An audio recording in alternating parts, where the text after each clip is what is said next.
আসসালামু আলাইকুম। আজকে মাইক্রোসফট ওয়ার্ডের গুরুত্বপূর্ণ একটা অংশ চার্ট, কিভাবে চার্ট তৈরি করা হয় সেটা দেখাবো। এর আগে আমরা ছোটো একটা টেবিল তৈরি করে নিতে পারি অথবা চার্টে ক্লিক করেও নিতে পারি।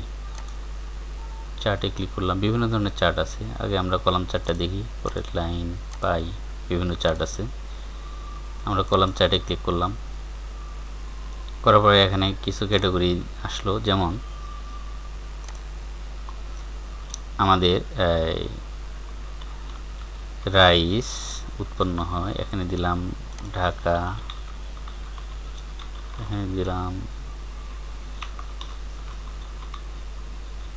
রাজশাহী, এটা দিলাম খুলনা। কত ইউনিট কি উৎপন্ন হয় সেটা আমরা দেখব। রাইস, জুট,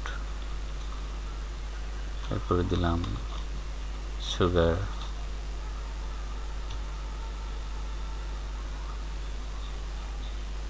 এরপর দিলাম পটেটো। এখন আমরা কি ভ্যালুটাকে অ্যাড করলাম, যেমন রাইস ঢাকাতে কত মেট্রিক টন উৎপন্ন হয় বা কত ইউনিট উৎপন্ন হয়, রাজশাহীতে কত, এটা আমাদের এই ভ্যালুর অনুসারে আমাদের এখানে চারটাকে হয়ে যাবে। দেখেন, খেয়াল করেন, আমরা যখন ঢাকা, রাজশাহী এবং খুলনা, এখন দেখেন নিচে এই চার্টের নিচে রাইসের প্রথম এই চিত্রটা দেখানো হয়েছে ঢাকারটা বড়। যখন আমি খুলনারটা এখানে 5 দিয়ে দিলাম ভ্যালু, খুলনারটা দেখেন চার্টের 5 পর্যন্ত নিয়ে গেছে।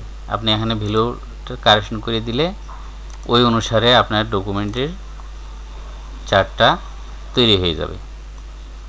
আপনি এখানে ভ্যালু চেঞ্জ করে দিলে অটোমেটিক চলে আসবে। দেখেন এখানে চার্টের অংশ চলে আসছে।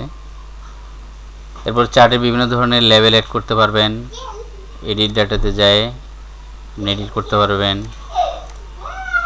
সবাইকে ধন্যবাদ। আসসালামু আলাইকুম। অবশ্যই চ্যানেলে সাবস্ক্রাইব করবেন।